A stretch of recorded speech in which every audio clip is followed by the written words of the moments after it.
This is the first time you are in Kochi. No, no. My wife is Malayali, so we come to Kerala sometimes, and this is the third time I'm here for the Biennale. Of course, the first time I'm participating in a program, but we love coming to Kochi and to Fort Kochi and roam around the place during the Biennale very much. Being a sports journalist, what inspired you to write, start writing about the book? I am a sports journalist, yes, but films, I love cinema as well, and I've watched cinema for many years, like film buffs do, and not just serious cinema. I watch all kinds of cinema. And actually, this is not my first cinema book, this is my second cinema book. But the first one will not interest any of you. It was about the Ramsay brothers. They used to make low budget horror films in Hindi in the 70s and 80s. So my first book was about them. So that tells you that I don't only watch serious cinema. I watch all kinds of cinema and I enjoy all kinds of cinema.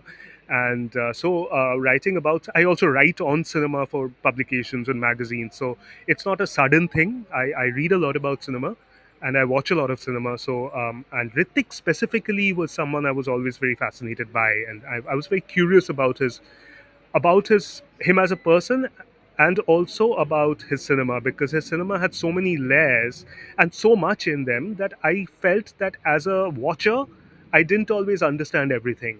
I needed academics and scholars and thinkers to tell me more, which perhaps made me start reading about him a lot more, and that made me even more interested. So I suppose that's where the idea of the book came from.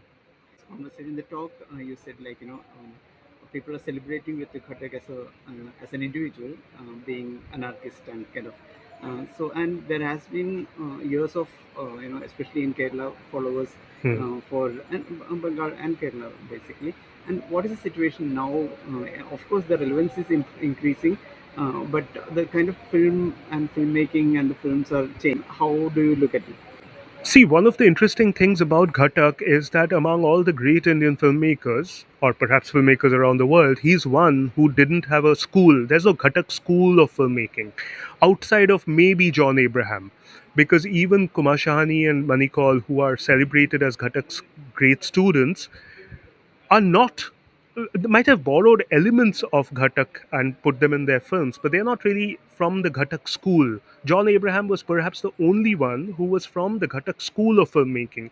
But of course, in Bengal, there are people in many other streams of art, like poetry and literature and theater and many other things, who are from the Ghatak school. It's interesting. Um, so I don't think he's had much of a life or relevance all these years, because he was ignored when he was making films and he was ignored afterwards. But one, what I just mentioned, and two, the impact he had on the students of the FTII in the 1960s and early 1970s when he was teaching there, I think is immense. Whether we are in Kerala, so we should talk about Adur Gopalakrishnan, who's written in my book, Ketan Mehta in Gujarat, Janu Barua in Assam, Gautam Ghosh, who didn't study under him in Bengal, and others like, struggling to remember names, but Kumar Shahani and Manikal, of course. Everyone who studied under him was impacted by him. Vidhu Vinod Chopra, who's a mainstream filmmaker in Hindi, Subhash Ghai, all these people studied under him. And while their cinema will show nothing of Ghatak, they do mention David Dhawan, who made a name as a very mass filmmaker in the 1990s, talks about Ghatak. They might not have felt that was the right way to go if you want to be commercially successful, and they were right.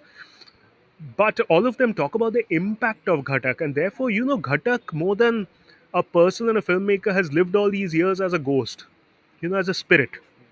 Someone people keep talking about, but no one really knows about too much, which is again what adds to this mystique around him. So the film which I was introduced to that was Megadharkata, like many Hmm. people. And the person who introduced was Mangad Ratnagaran in Cochin Film Society. But the thing is that the kind of influence he would have done, his films would have done, and the kind of imageries. I still remember the way the protagonist is climbing down the steps and the emotions it created. I mean, we were all. That sequence is the one with the whiplash sounds, the sounds of the whiplash as I she think yes, comes down yeah, the yeah, stairs, she's yeah, which climbing. comes again at the end of that song with her brother, Yeah, the sound of the whip.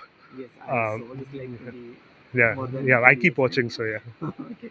No, but the thing is that the kind of imageries that still are there in our mind. So I think that speaks. Thank you so much. Thank you. Thank you very much.